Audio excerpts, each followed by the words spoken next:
Ah, le pouvoir politique. Chez nous, oh là là là, il y a un problème. Je crois que nous devrions peut-être organiser des séminaires à l'attention de tous ceux qui s'élèvent. Vous, les jeunes gens, tous ceux qui s'élèvent pour assumer une quelconque responsabilité politique. C'est très noble. La politique, c'est la gestion de la cité. Lorsque quelqu'un se lève pour s'impliquer dans la gestion de la cité, eh bien, il pose un très bon geste. Cependant, il y a des préalables. Le pouvoir enivre. Le pouvoir enivre. Ça, je vous le dis. Voyez?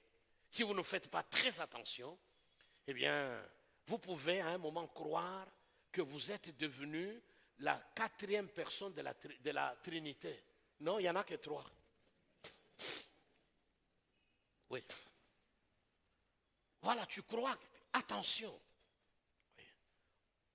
Le pouvoir politique est le seul pouvoir, entre autres, parce qu'il y a aussi le pouvoir religieux. Parce que quelquefois, on dénonce souvent le pouvoir politique, l'impérium, tout ce que vous voulez, mais il y a aussi le pouvoir religieux. Hein. Quand je vois ce que certains de chefs religieux font, ils sont tout aussi coupables, même plus coupables que certains hommes politiques ou femmes politiques.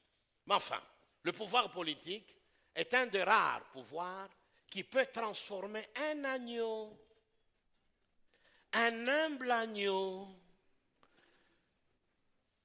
en un prédateur redoutable. Eh oui, en un criminel. Et quand vous regardez, mais ce n'est pas possible. On était avec lui ici à l'UPC. Il venait même à la borne. Eh oui, le pouvoir est passé par là. C'est pourquoi assumer le pouvoir avec le Seigneur et par le Seigneur.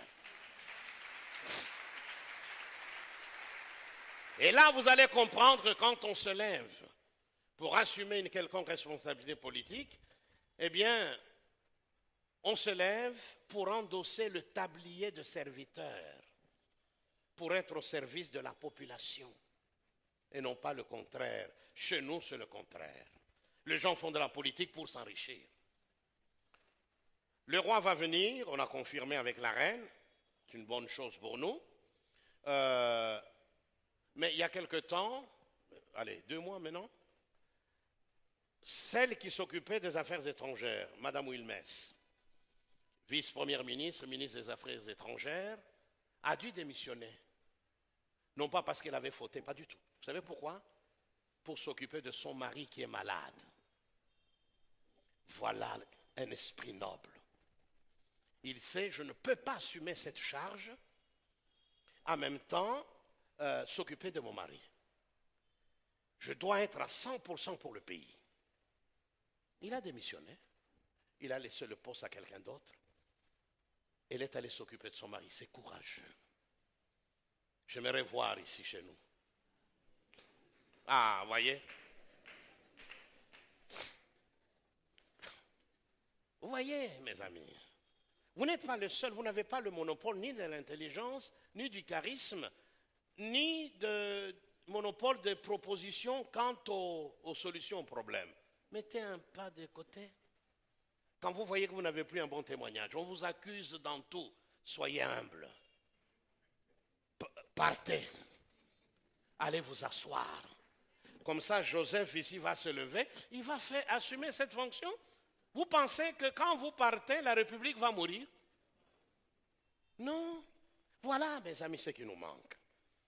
Moi, j'ai vu le ministre de la Justice encore en Belgique démissionner. Vous savez pourquoi? Parce qu'un des grands criminels, je ne veux pas citer son nom, par charité chrétienne, mais aussi pour ne pas faire sa pub, ces grands criminels qui avaient torturé de jeunes filles, violé et puis les tué, s'était évadé de la prison seulement. À cause de ça, il a dit non.